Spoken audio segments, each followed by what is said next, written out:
You're listening to the Beyond Nurse Residency podcast, an educational series where we interview experts on all topics related to the transition of new graduate nurses into practice and beyond. I'm your host, Nicole Weathers, Director of the Iowa Online Nurse Residency Program. Thanks for joining us. Let's jump in. Nurse residency programs have been around for over 20 years. Initially developed to address high turnover rates among new graduate nurses, many organizations have since adopted these programs to continue to work on improving retention. However, through conversations with nurse educators and nursing professional development practitioners over the years, I've realized that not everyone fully understands the theory behind these programs, why these programs are effective, and the specific challenges that new graduate nurses face. Early in my career as a nursing professional development practitioner, I learned about the transition stages and shock models. This awareness made something click for me, helping me to make sense of my own experience as a new graduate nurse and helping me to become a better support for the new graduate nurses in my care. In this episode, we are going to discuss the transition theory, what it is, where it came from, how it's evolved over the years, and how it fits into today's nurse residency programs.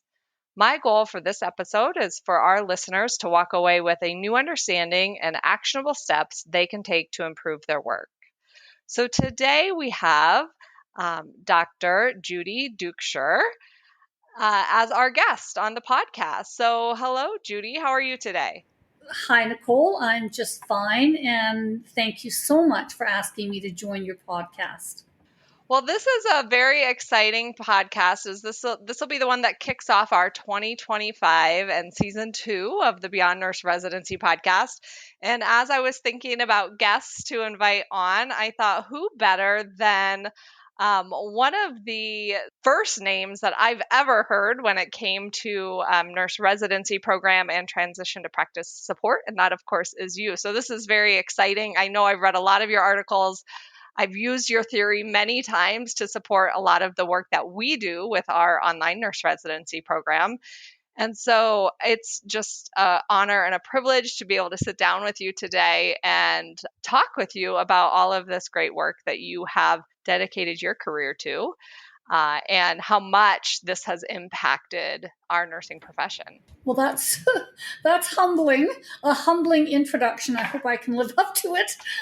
Oh, I'm sure you can. So why don't you take a minute and just tell our guests a little bit about yourself? Oh, well, thanks so much, Nicole. I've been in the profession for a very long time at this point, 44 years, and seen a lot, right? Seen the profession through a lot of phases and stages. So it's fascinating, to be honest with you, to see what's happening now and compare it, to different parts of my career, right?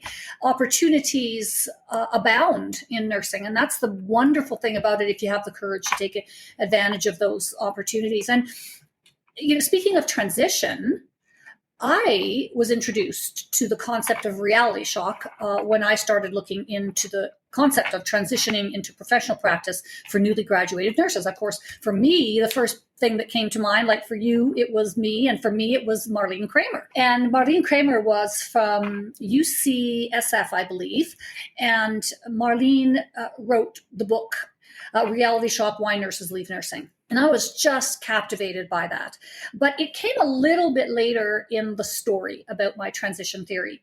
And by the way, all of this is available to people on the Nursing the Future website under the transition theory area of the website. And I've just really buffed it up with in fact, of the other transition theorists that people might be interested in using for the purposes of guiding newly graduated nurses. I think it was, it was a long time ago. Let's put it that way. And I was in my master's degree. And during one of our classes, they said we had to review the literature and find the hole in the literature. And that's what we should study. Well, at that time that I was doing my master's degree many years ago, critical thinking was just coming into vogue. And I was fascinated by the cognitive elements of our practice. And I read this one article that measured the critical thinking using the California tool of students from the time they started their program until the time they finished their program, and then at 6 months after they graduated. And appropriately so and expectedly, their critical thinking rose over the 4 years of their undergraduate program. And then there was this fascinating drop in their critical thinking process at 6 months when they measured it. And I was like, that's a hole, because they couldn't explain it. They could just tell us that this is what they found. And I thought, oh, I have to explore that. So my first study, and I've done 14 studies on the concept of transition shock to continue to, renew my model or ensure that it's appropriate for the time. And that's a good grounded theory, I think, is that it transcends a lot of that. But as a theorist, you always want to make sure that it's up to date, if you will. But anyways, I was curious about what happened in their thinking process. So I went in to study the critical thinking of a newly graduated nurse. And I started at the very beginning of their transition, and I went to 6 months just so I could see what was happening. And that was the birth of my last 25, 26 years of researching this topic, because I was absolutely drawn to their struggle because it was so powerful and so emotional and so absolutely at the core of who they were. There was so much going on. And so that's when I started to explore this idea of what's going on. And I stumbled over Marlene's work. Now, Marlene at the time, and this was at the late 1960s when she did this research on reality shock, she only did one study. And I thought that was fascinating because people had been using that theory, forever after that. And it was based only on one study. And when I actually went in to look at it, it was such a much more complex and convoluted experience. It wasn't as linear as I felt it was being presented. And Marlene agreed with me, years later when I started to develop my theory, and we kind of moved, if you will, from reality shock into this concept that I've birthed called transition shock, and then the stages of transition. So it was wonderful to work with Marlene for about 10 years, and she passed the gauntlet to me to explore this deeper, and that's what I've been doing. So that's kind of how the transition theory was born. I think it's so interesting that you didn't get into it thinking you were going to study the transition experience, right? You were looking at critical thinking. And it's so interesting, though, even that study that you shared where critical thinking rose until it didn't. And then you saw that marked decrease, and that really coincides with the idea of transition shock or reality shock, and that is having a direct impact, obviously, to critical thinking. Well, the interesting thing about it is that my research demonstrates that there are two real crisis periods for the newly graduated nurse. The first one is transition shock. And that happens within the first couple of weeks of being autonomous or independent, or hopefully interdependent in their practice, where they really feel the weight of the responsibility. And all of a sudden, nobody's following them around picking up the pieces that they dropped, which is what happens a lot of times with mentors and preceptors. They're nurses, so they tend to be pretty nurturing kind of people, and they'll watch the new graduates struggle. And like anyone that you watch struggle, you want to help them.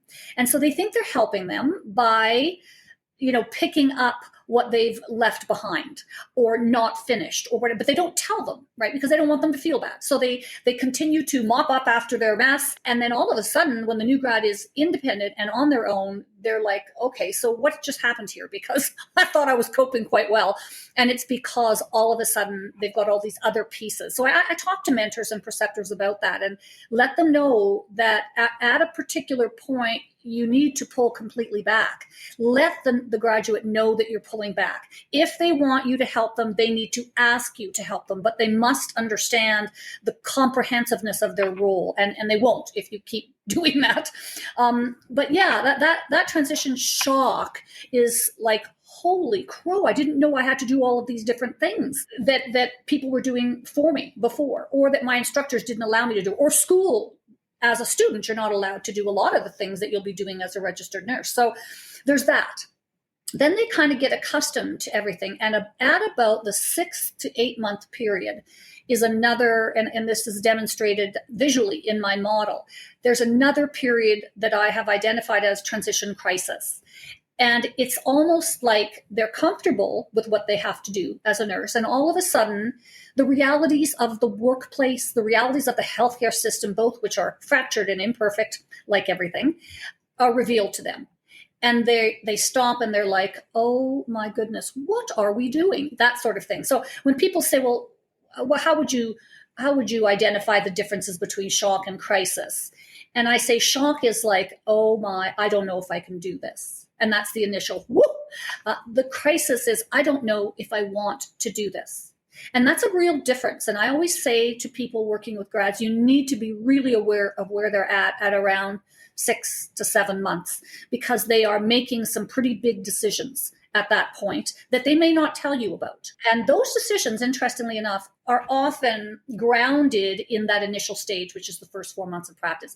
What happened? Were they supported? Did they have a major challenge to their confidence? Did they make a huge error? Those kinds of things can completely crystallize the way a new graduate feels about themselves and will feed into that transition crisis experience when they can stop and take a breath and look around. I love that you describe it as first is, can I do it? And then, do I want to do it? Because you're right. Those are two very different things. And maybe we've proved to ourselves that we can do it, right? We can do this type of work, but maybe am I in an organization where I feel supported enough to want to show up and do the work? Yeah, I think of them as the first one is a reaction or response, but usually a reaction. And the second one's a decision.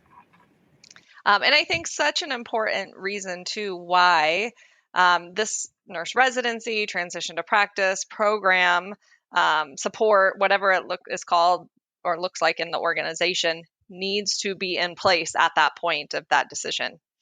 I think we would be doing a disservice if we maybe didn't have that in place or it ended prior to that sort of decision point. Oh, okay. You've hit on something there, Nicole, because a lot of these programs say, we're going to support you for 3 months. We're going to support you for, 6 months. Oftentimes not 6 months. Oftentimes you're lucky if you get 12 weeks of support. But generally, those residency programs are set for about a year. But it's what they do throughout that year that's really important. And I think this is where my theory can help people. And that's why it worries me when I see residency programs, and we have a number of them in Canada that aren't necessarily based on a theoretical framework. They're just skill competency. And that's not the only thing going on for the newly graduated nurses. You can see if you've read the work that I've offered. It's a complete process. It's emotional, it's psychosocial, it's spiritual, it's physical, it's intellectual, it's relational, it's cultural. I think I might have said that. It deserves 2 mentions because the culture in the workplace determines a lot of our capacity and our ability to succeed as professionals. So yeah, I think that the nurse residency programs are and the US is way ahead of us in this idea. Canada is just piloting at the moment over a 4-year period a national nurse residency program, and I'm heading up the research for that national residency program. And it's very interesting. The support that they get is crucial. The mentorship is crucial. So yeah, I'm just so excited when people approach me that they've got a residency program and they want to frame it with some kind of theoretical underpinning. Excellent. Well, maybe now's a good, you've kind of gotten into this a little bit. And so this might be rewinding just a tad, but we know where the theory came from, how this sort of came to be. So maybe now it would be a good time for you to explain sort of the basic tenets of what is your theory? Thanks, Nicole. I think if I were to summarize it, I would suggest that it offers a predictable set of stages and phases within which you build initiatives to target those particular challenges in those particular stages and phases. And again, this is outlined in a lot of detail, both on my website and in my book. But stage 1 is the doing stage. And I identified it as a doing stage because that's what That's what they're focused on. They're focused on doing what they need to do, first of all, without hurting anyone. And second of all, without their colleagues noticing that they don't know how to do nursing. And that's why nursing at that point in their careers is relatively skill and competency focused, because that's what people can see. They can't see what's going on in the mind and the heart and the soul of this graduate. They can just see what's coming out in physical form. So they're very aware that they're being watched. They're very aware that they're being judged. And so this is an interesting stage because the graduate is trying to fit in. That is their number one objective in that initial stage, is to belong, to fit in.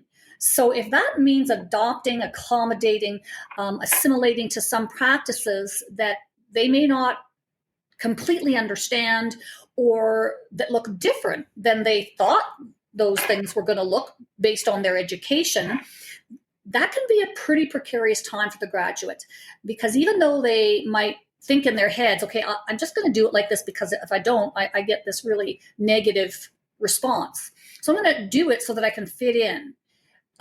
They might even be thinking, and later when I'm more confident, I'll reevaluate this. Very often they don't reevaluate that. They've become so used to doing it, however it's done in their workplace, which may not be optimal, but they're so used to doing it that way that they never actually revisit and pull their standards back up to where they were when they graduated. So that can be a precarious phase. It is really fraught with stress. It's stress about everything, right? I mean, they're stressed because they want to be a good nurse. Who doesn't want to be a good nurse?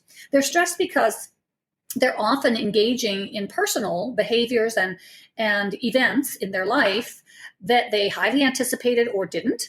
For instance, a divorce or a financial challenge that they come upon that they've never had to deal with before, moving out and taking care of themselves oftentimes. These are all causing them stress. So I always tell people that there are 4 foundational elements that thread their way through all the stages and phases. And they are stability, familiarity, consistency, and predictability. So the graduate needs those 4 foundational elements paid attention to. And this is both personally and professionally. So I say to people, okay, if you're thinking of moving out of the home that you're in, and if you're thinking of getting married, if you're thinking of getting divorced, whatever, you are already destabilizing your environment. And so pick a workplace that is very stable. And that means stable staff, stable patients, that sort of thing. So if you're going to be unstable in one area of your life, you need to ensure you'll be stable in the other. So this is why thinking about where the grad is going to go work is really important. So that's sort of that first stage. The second stage is a stage of real exhaustion because, as you can imagine, everything has hit that graduate in that initial 4 months, which is the first stage. They're focused on belonging. They're highly stressed about everything that they're doing. They can't make really good decisions in that first 4 months because they haven't learned how to differentiate information. And so they will take a relatively linear approach usually. They'll go A to D. A, B, C, D. And they'll see nurses around them go from A to D. And they're fascinated by that. They're not comfortable with it, but they're fascinated by it. And so the more that you can say to them, no, you might be used to doing this and going here to here to here to here. Now I'm jumping to here because of the following reasons. Boom, boom, boom, boom.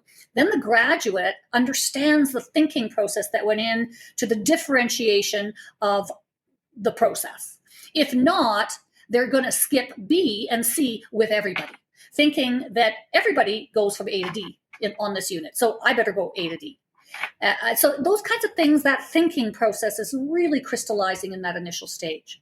So in the second stage, which is where the transition crisis process is, I think if they've had a relatively decent first stage, they have started to settle into what it means to be a registered nurse in this context, on this unit, in this institution, in this health region.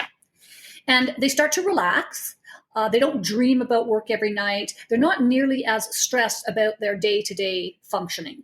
They start to pick up old friendships, and what they will often do is pull away, in fact, from the workplace. So not wanting to work as much overtime, sensing the tremendous level of exhaustion that they're feeling, and just wanting to kind of chill and say, okay, what just went on here?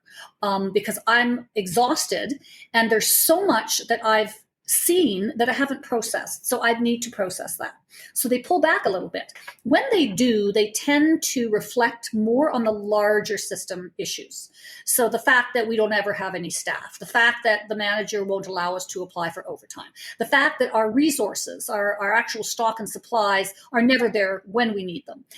Those things really start to bother the graduate, and this is where they may make decisions about the workplace that they're in, thinking that if I just change my workplace, those things will solve themselves, which of course, oftentimes they don't. They go into a new workplace if they choose to at that point, and the same thing starts to happen. They go back to stage one, they come to stage two, and they see the same sorts of realities hitting them. So having people at that point, at about that 4 to 6 to 7 month period, checking in with that graduate and saying, so what do you think about our healthcare system? How are you managing to find balance with your home life and your work life? What are you doing to do that? How do you deal with your stress? All of those things that they can now pay attention to. And so it is encouraging that they do step back, because it tells me that they're starting to think more about what's going on and what's gone on. And then if they do a good job in that second stage of regrouping and putting all the boxes in their place, and they're like, okay, and they have people around them who say, I know when I first kind of saw the health system the way it was, I found the following things frustrating, 1, 2, 3. And this is how I chose to deal with those in a healthy way. Well, that's great, because if the graduate can come to those sorts of conclusions, then as they reach the third stage, they've got a pretty healthy sense of what they're doing, what they want, how to maintain their values, and they start to think about the future. So offering a graduate an opportunity for something futuristic in the first stage is time wasted. Following them too closely in that second stage when they're trying to test out their own thinking and their own decision making is also not helpful. So if you don't understand the primary challenges that are occurring for them in each of the stages, some of the assistance is offered at inappropriate times, which is a waste, really. So those are kind of the 3 stages in a nutshell. And I'll let you ask me questions that can help me elaborate on things that weren't clear, Nicole. No, I think that you did a fantastic job explaining that. And that is a lot of times when we're talking about, so we help a lot of organizations bring nurse residency support into their organization. And those are a lot of things that we talk about, obviously based off of the things that I've read by you and others. But the fact that, in those first months, they're just so focused on how do I survive the shift, right? How do I get through the day to day? That's really where we need to be focused on supporting them most. And then stage 2, where you begin to have some of those questioning sort of experiences where not only is this something that I can I do, but also do I want to continue to do that? And then, so talk a little bit more about stage 3. How do you know when somebody's sort of got to that point? Yeah, that's a good question. I think they're far more settled. They come to work not an hour before, but they come to work at a normal time. They participate in social activities on the unit. When they're on their break, they'll talk to people, and they're not just completely obsessing about getting back to their patients because they forgot to do that or they have to do that. They can find a more relaxed pace for themselves. You might find in the second stage that they're calling in sick, or they're not accepting overtime or things like that because they're just too tired. So they might start doing that again. And I think, when they start to ask questions about how they might advance themselves on the unit or in nursing, they've reached that third stage, and they're starting to think about the future. Anytime they're still reflecting, the first stage is like in the moment. Like they're not reflecting really on anything other than in their dreams. And then in the second stage, and maybe toward the second stage, they start to do a lot of backward reflection. And then in the third stage, you start to see them thinking about their future. And so I would suggest that those are some of the things you'll find. Excellent. So you started your research on this topic over 20 years ago. And now that we know where it started, how it came to be. I'm just curious, has this research evolved and grown over the years? Have you discovered new trends or anything in more recent years that maybe you didn't recognize when you first started looking at this topic? Well, I didn't write the theory until after about 5 studies. So I took my time before I actually launched it. And the reason is I wanted to feel like I had teased my way through some of those things that people are like, well, what if they're in a different kind of a unit? Or what if they're older and more mature?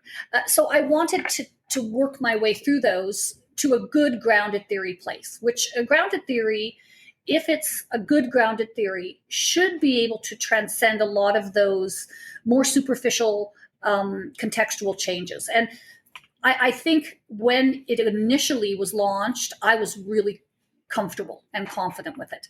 Since then, I mean, I've not changed anything in the theory, but I do talk to people about how context, like COVID, for instance, how it might alter the way that people progress through the stages, how the challenges of the first stage in particular were highly impacted by COVID. And so it was far more intense. And now I think what we're finding is that the second stage is really challenging for the newly graduated nurses, where they're making decisions to leave really quite early. And I think it's simply because they are seeing the fractures in the healthcare system that we had managed to patch with Gorilla Glue. And then in the COVID era, I think some of that glue came undone and started to reveal pretty significant fracture lines that we were able to hide before. And so I think that's why that second stage for graduates in the last couple of years has been profoundly impactful. And we talk to people a lot, and some of our more experienced coworkers will talk about, how, well, we didn't have this sort of thing when I was coming up through the ranks, right? Like, I didn't have this as a new grad 40 years ago. Why do they need it now? And so how do you respond to that type of statement? Well, since I started 44 years ago, I know exactly what they're talking about. I mean, I was working in coronary care and I was looking at monitors and studying all night. I mean, like we were able to manage the clinical load that we had. I know that we had a larger number of patients oftentimes, but some of them were out on pass. A lot of them were just really stable. Patients these days in hospitals are simply unstable situations, and the acuity is much higher than it used to be. The staffing shortages, I mean, we didn't staff all that well, but it wasn't because we were necessarily short. They just didn't staff well back then. Now they are not capable of staffing, so the people that do come to work are often exhausted because this is their third or fourth shift, and 2 of those are overtime, et cetera, et cetera. So I think the environment has definitely changed. The other thing that's changed is the graduate themselves. And be careful what you wish for, right? We've always said, I wish we could just say, no, I'm not going to take it. And well, that's exactly what they're saying. And they might say it by speaking, up at their workplace. And people who've been there and lived through all that challenge are like, excuse me, who do you think you are coming in here with 1 year of experience and telling us that this is not adequate, that you need more of this and you need more of that. I never had that. Well, that's not an answer, right? That is saying that you shouldn't get support because I didn't have support is certainly not a healthy response. So a lot of this is grounded in the idea that if I didn't get something, no one else should. And that's a human response when there's residual frustration, when you don't feel valued at work. That's your go-to place. These graduates are not interested in that. They also aren't going into nursing for the same reasons. They're going into it because it's a pretty decent, moneymaker. They can choose their shifts, which is why a lot of them like to be casual. And a lot of institutions now aren't even offering casual, which is a flip. They realize that they're not getting the institutions out of the graduates and the nurses what they need by allowing them to work casual. It's just too easy for them to say, no, I don't think I'll come in. I don't think I'll cover that shift, et cetera. So the graduates are being put in these full-time positions into these environments that are really stressful, and the expectations are incredibly high because the patients are sicker and the institutions have less resources. And these grads are like, but I don't want to commit my life to this. This is just something that I do so that I can live my life. And it's very different from the way I, as a boomer, went into my profession. I went into it to make a difference in the world. And it's not that the nurses now don't want to make a difference, but they're not willing to sacrifice their personal lives to make that difference. Okay, so let's talk now about the role of nurse residency. So, of course, popular strategy to support this transition to practice experience. As we work with organizations across the country, I see how much they vary, though, from one organization to the next. And we kind of touched on this already. But based on sort of your research, how do you see nurse residency programs as the tool for offering this needed support? And what key components maybe do you feel every residency program should include to effectively meet the needs of those new graduates as they go through these different stages and experience both transition shock and crisis? Well, variability is okay if it attends to local or regional approaches or policies that are institutional that aren't in another institution. So some variability is expected. It's what you choose to be consistent on that matters. And I do think this is where your theoretical foundation comes into play. And you need a theoretical foundation for what you're doing, what you're expecting, and how you're approaching those new nurses. Whatever theory you decide on, use something. I do believe that people think that it's all about skills, and they don't understand the interrelationality between your practical or pragmatic development and how it's related to your cultural, psychosocial, spiritual development, and how the two of those are intersecting with your cognitive capacity. So I believe that people need to think more broadly. I did so in my theory, which is why it offers a much broader sense of what that graduate experience is than perhaps just the reality shock idea. And again, this focus on competencies, I get it, it's important. But if you don't understand what might be impacting their cognitive capacity or their progression through the transition experience, then you won't understand how to develop their competency.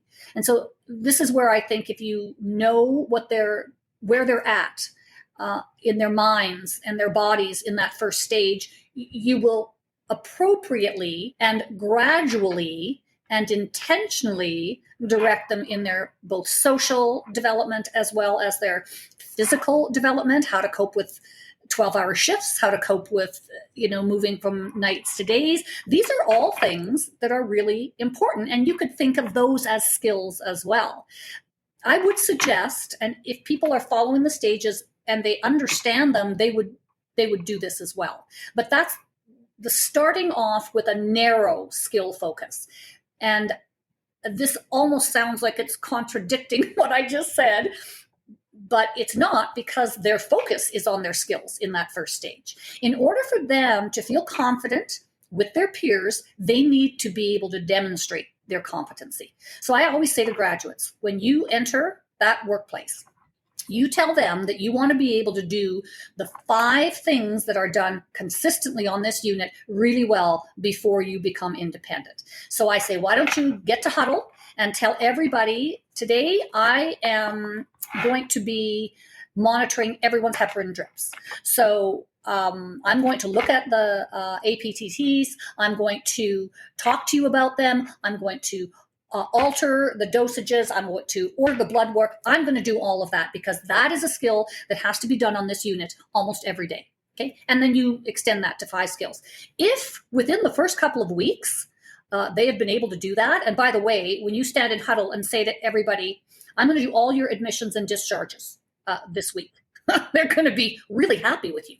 So it's also a way to engage that graduate in everybody on the unit. They get to know people. Again, that's an important piece, that sociocultural piece. So if you focus on those competencies until they're comfortable with a certain base set of skills, then they're not constantly worried about those as they move into their independent practice. So that's just an example of how, if you understand the stages, you would work with them in a particular fashion that you might not if you didn't understand what was going on. So I think the key overall is staged, supported feedback and intentional increases in workload and skill expectation. But they do need to leave their work, at least initially, satisfied and successful.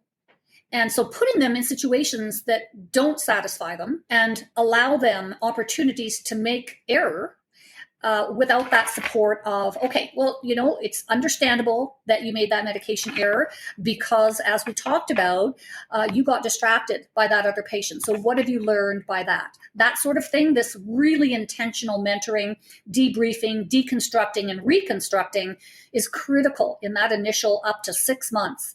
Then you've got a solid, healthy, probably confident practitioner that you can then start to increase their workload. You can start to put them in situations that are less predictable, less consistent, less stable. So that's what I would say are key elements of a residency program. The one-on-one support, the staged intentionality of that support. So your mentors, your preceptors, they need to understand the transition stages. They need to understand shock. They need to understand crisis. That's the way that they will be able to predict what that graduate might be going through. For instance, if you're in stage 1, the graduate's concealing from you. So how do you get them to share things with you that they would normally conceal? Well, they have to be in a trusting relationship with you. They have to feel like you are all about their success. That when they come to you with a question that you might think, okay, this grad should probably know that, you don't say that. You say, okay, let's go over that. So on the third time they ask you the same question, you can sit down with them because they trust you now. And you can say, this is sounding like a similar question to what you've asked a couple times before. So I feel like somehow we haven't helped you with that. Not somehow you're just failing. No, if you're still asking those questions, it's something we haven't done. It's something we haven't recognized. It's like the patient who's on the bell all the time. The nurses should look at themselves and say, what is it that we're not meeting in terms of a need in this patient? Same thing with the graduate. I would suggest those are foundational elements of a residency program. I love that. And I think that's something too that we have thought a lot about with our curriculum that sort of goes, they're out there, they're working their shifts, they're working with a preceptor. But then as we are introducing some of this, more classroom style education to them, really trying to match that with where they're at in their transition. Because if we come at them with evidence-based practice in month 1, it's a waste of time, right? Because all they want to know is, how do I get through my shift? How do I take care of my patients and not hurt anybody? That is what they're focused on. Therefore, that's what we need to be focused on with them. If we want to get into some of those other concepts through the program, great. And I think important, it just needs to come, like you said, kind of beyond that 6-month point, maybe where they're feeling really comfortable and confident in that day-to-day sort of skill and routine. And so I think that's great to hear you say that, because that is really kind of the approach that we've taken with our curriculum. And I think new grads appreciate that, right? It's not that they're not interested in some of those concepts. It's just that's not where they're at that point in their transition experience. Yeah, absolutely. And I've got a couple of models in my book that I created so that people could see within the stage what is the best support process. So initially, a lot of it is preceptorial, right? It's about one-to-one alongside skill performance. And that's normal. That's okay. You can just focus on that. But as you move into that 4th month, then you want to start challenging and being aware of what their thinking process is. So you don't want to just tell them what to do. You want to start asking them questions about what they're going to do, and what would you do if this happens, and what would you do if that happens. So you start to get a little bit more cognitive with them. And then as you enter that 2nd stage, a lot of it is the cognitive building. There's a huge uptick of intellectual capacity in that 2nd stage because they're much more comfortable with their practice. And then they can start thinking about, well, why am I doing it this way? As opposed to just do it that way, get it done, and do it successfully in a healthy way. And then in the 3rd stage, they start to think about, okay, now what? So you can see them go through those stages, and the way that you support their practice needs to depend on where they're at. Awesome. Okay, so I recently discovered your website. So, as I told you, I think probably before we started recording, I was thinking about who would be great to invite on the podcast for 2025, and your name, of course, came to mind. And so I started Googling you, and I discovered this website, Nursing the Future. So, can you share more about that organization? What is it, the inspiration behind it, and what you offer? Well, I'll start with the inspiration behind it because it was really quite remarkable. I am a very pragmatic individual myself. I was always that way as an educator. I wanted to be practicing nursing alongside my teaching career, and I did so for a long time until my transition theory work started to consume a lot of my time and energy, and couldn't do that anymore, because I think it's important that those who are teaching our newly graduated nurses really understand the contemporary context of practice. So that's just a side note. But while I was doing my PhD, my father died. And in my PhD, I was doing the second study on transition to practice and started to really tease out some of those finer elements. And I recognized that we really need to support our newly graduated nurses coming into practice. So I've got that lens on, and I'm taking it pretty deep in my doctoral program. And my father falls ill and becomes a victim of the healthcare system. So he ended up getting very ill because of decisions that were being made by his physician and the lack of communication and synergy between the nurses, the physicians, and all of the allied healthcare professionals. My father just basically fell through the holes in that system, and he died because of that. So he died of malpractice in the end. And he had become pretty much every patient I had ever cared for as a critical care nurse. He was septic, just everything. And I watched him decline based on decisions that were being made clinically. I saw newly graduated nurses running around the unit doing things that they shouldn't have had to do. And in the meantime, my father's potassium is 5.6, and they have not taken the K out of his IV. And I'm thinking, you're not even able to spend time thinking about what's going on. So I decided after he died, well, actually I was on his deathbed having this terrible reaction to what had happened. I felt so betrayed by my profession. I felt betrayed by the healthcare system. I was very angry, and I was steeped in my research, which is this fascinating intersection. And I remember standing over my father's bed in his comatose state and saying I would never go back into a hospital again. That was my anger speaking. Not long after that, I had an epiphany that the only way to change what was going on was to be in that system. And so my decision about that was to pull together a group of ex-students who had now graduated and who kept contacting me and saying, Judy, I'm struggling with this, I'm struggling with that. So I brought them together, and that was my initial Nursing the Future leadership team.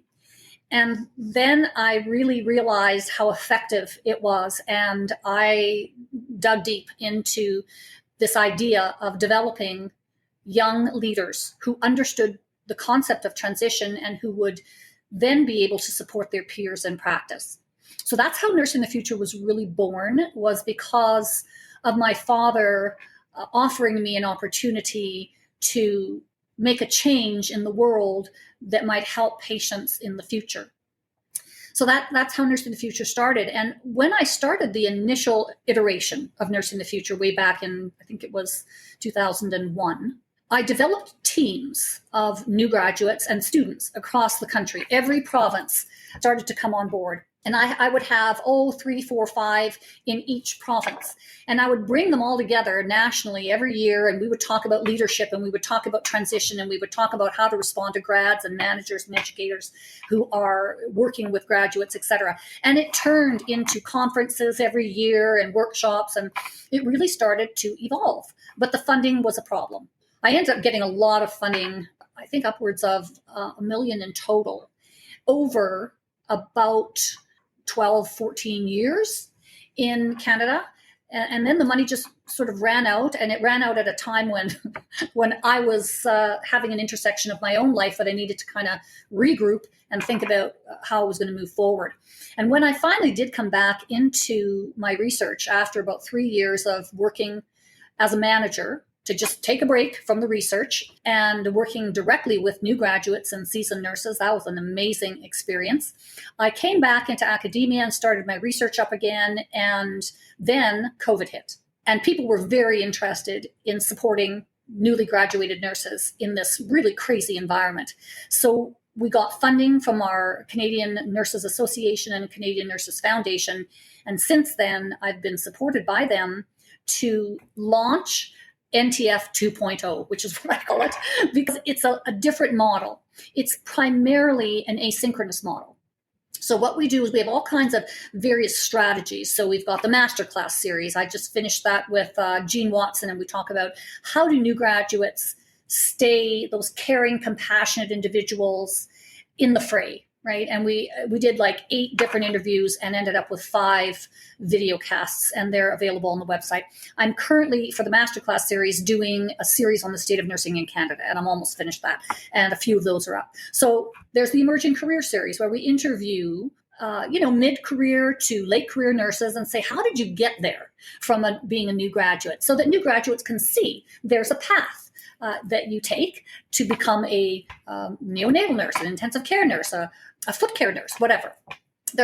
We've tried to address the new graduate, their development, their engagement, their practicality, and how to deal with the challenges in practice that they have. We've tried to address those issues from a variety of different lenses. We have one synchronous platform called NTF Live. Once a month, I bring a speaker in, and they're usually pretty prominent speakers that talk about something related to nursing in Canada or nursing in general, and how new graduates can cope with those issues. So there's one recently called When Things Go South, dealing with crisis and chaos as a newly graduated nurse. And so I have critical care nurses, and new grad just came into critical care, and a critical educator. And we talked about, what happens when things go south? How do you cope with that? What are practical skills you can use as a new nurse to stabilize that situation for yourself and your patient in the moment? So there's so many different platforms that we offer to address the different challenges that new graduates are going to have. And also, Nicole, the challenges that managers and educators are going to have working, and preceptors working with new graduates. So there's lots of content for them as well. That sounds very robust in terms of all the different topics and tools and strategies that you are offering through the website. And to hear about your inspiration behind where this came from is inspirational all on its own. And to hear too the fact that, you were doing this, you took a little bit of a break, you did something else, you came back, and now you're at this 2.0 version. It's a great just story for all of us as we think of our own career development, wherever we might be. So as you consider the future of transition to practice now, recent trends, both locally, globally, within the nursing workforce, how do you see nurse residency programs or transition to practice programs evolving? Do you see any changes or innovations in the future to better support nurses in the years to come?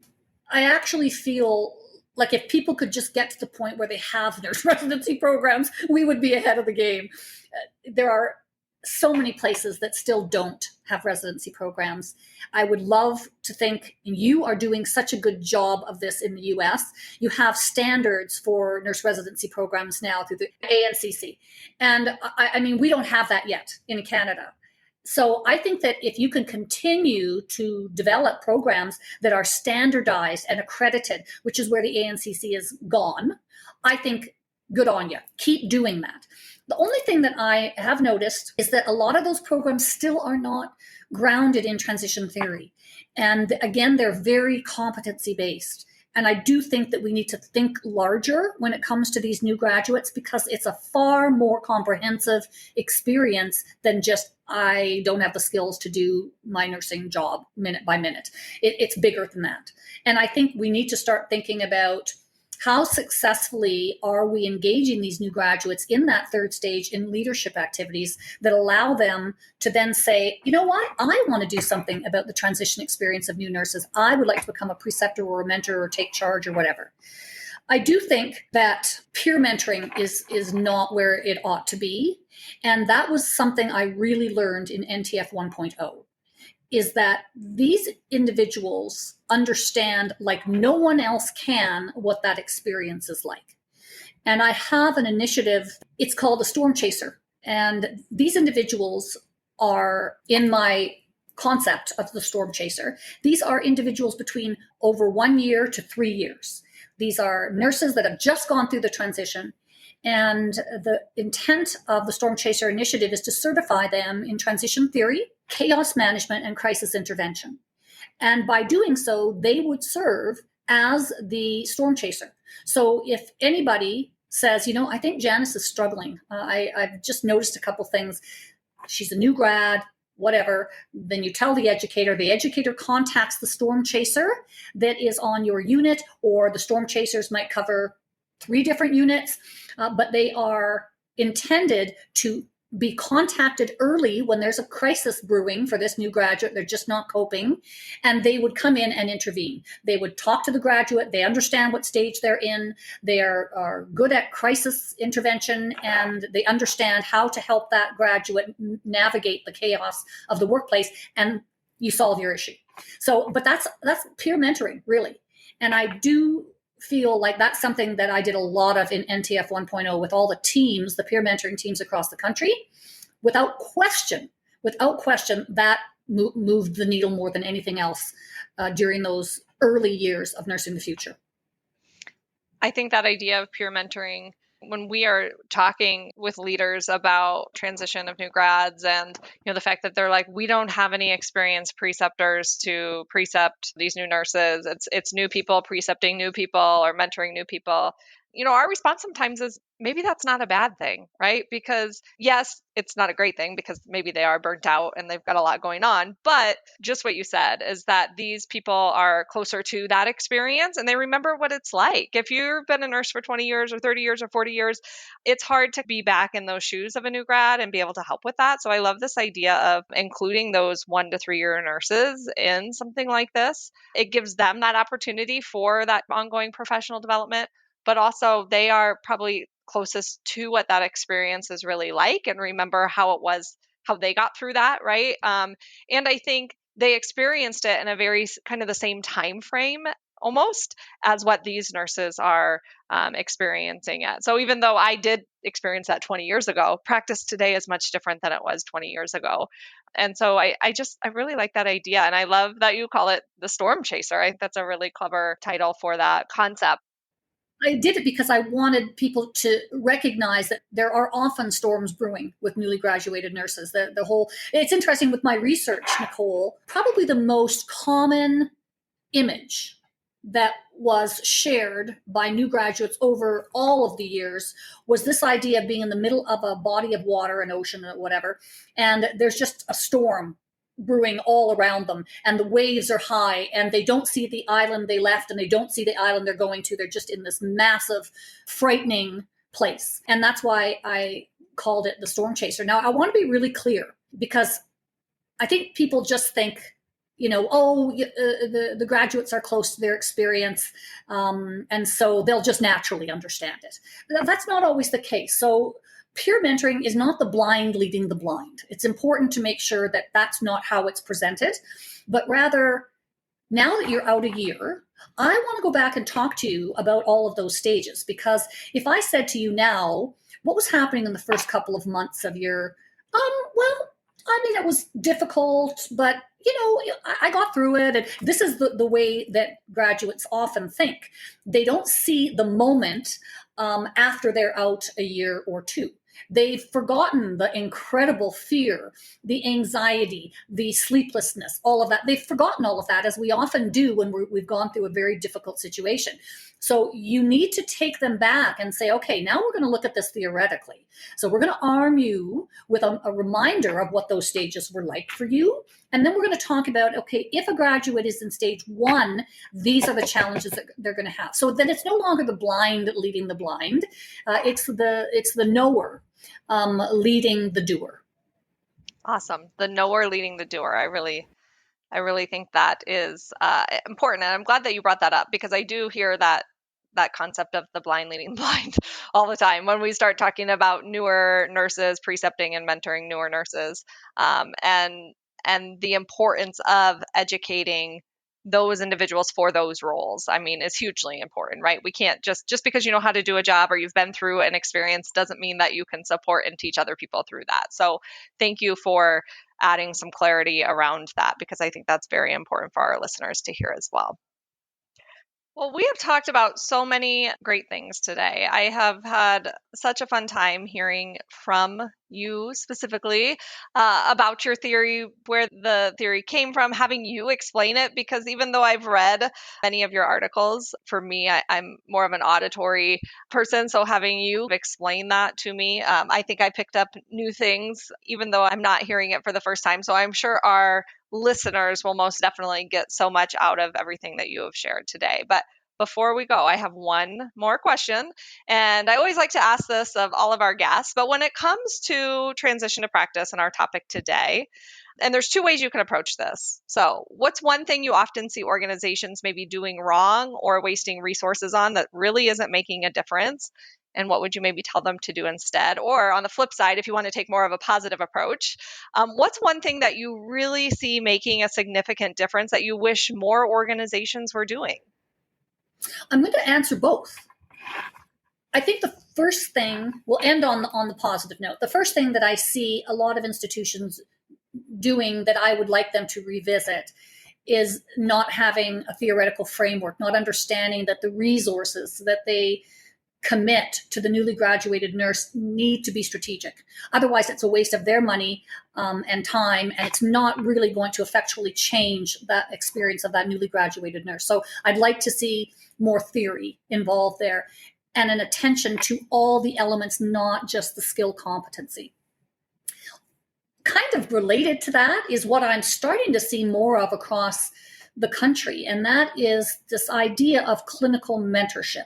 They call them different things: clinical mentors, clinical scholars, resource nurses, but that team and that idea is often used in the float nurse context, so I don't tend to use it.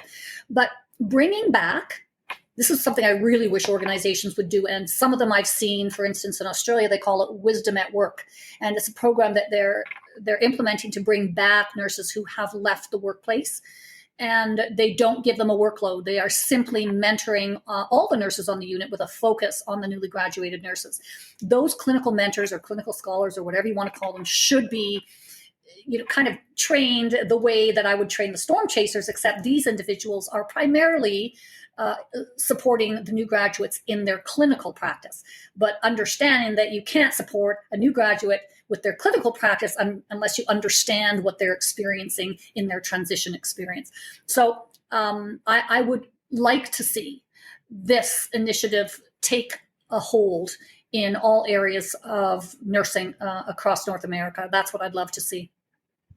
I love that. And I think that what a great, one thing that I've often talked about as we see so many nurses retiring or leaving the workforce is all the years of knowledge and experience and expertise that are going with them, right? And that we are losing that. And we've got to figure out some way to capture that and harness that and put it in a bottle so that we've got it for the future for these new graduates. And so what a great idea and a great way to continue to support them and giving back to the profession, but also helping our new graduate nurses and those new to practice. That is a really amazing idea. And I would love to see that as well. A lot of our senior nurses, even mid to later career nurses, left recently. And we know we've had this tremendous attrition of our intellectual capital and our practice capital. And a lot of them left because they were exhausted and felt, devalued, underappreciated, weren't able to practice the way they wanted to. So this is also an opportunity to let them leave a different way. It's something I think we owe them. We need to bring them back and say, hey, we apologize. We didn't want you to leave on that note. We want you to leave feeling really good about who you are as a practitioner and being able to share all that you learned. We know nursing is a highly tacit-oriented profession. We need to pass that information on. And the only way to do it is from seasoned nurse to novice nurse. So I think it meets everybody's needs. And I think that's a great place to end this episode of the podcast. Judy, thank you so much for your time today and sharing all of your valuable expertise. And as I said at the beginning, it's been such an honor to speak with you today and continue to learn from you. Well, thank you, Nicole. I feel exactly the same way, and I hope we keep in touch over the time. Wait, before you go, I want to make sure you know all about our suite of resources you can use to support your new graduate nurses. This includes our Academy, a coaching program designed for organizations as they prepare for the implementation and ongoing sustainability of a nurse residency program. Work one-on-one with residency program experts to make sure your organization is residency ready. Our Clinician Wellbeing course is an asynchronous online course that aims to enhance the well-being and resiliency of healthcare professionals, equipping them with the necessary psychological capital to navigate challenges inside and outside of work. Supporting Nurses is another asynchronous online course for preceptors, mentors, and coaches to learn the skills they need to support any new hire. Both of these offerings can be used as a standalone professional development opportunity or to augment any nurse residency program. And we can't forget about the program that started it all, the online nurse residency program. This includes a comprehensive curriculum designed to support new graduate nurses applying all the knowledge they learned in school to their practice. We focus on professional skills, personal well-being competencies, and new graduate nurses even get the opportunity to create real change in their own organization.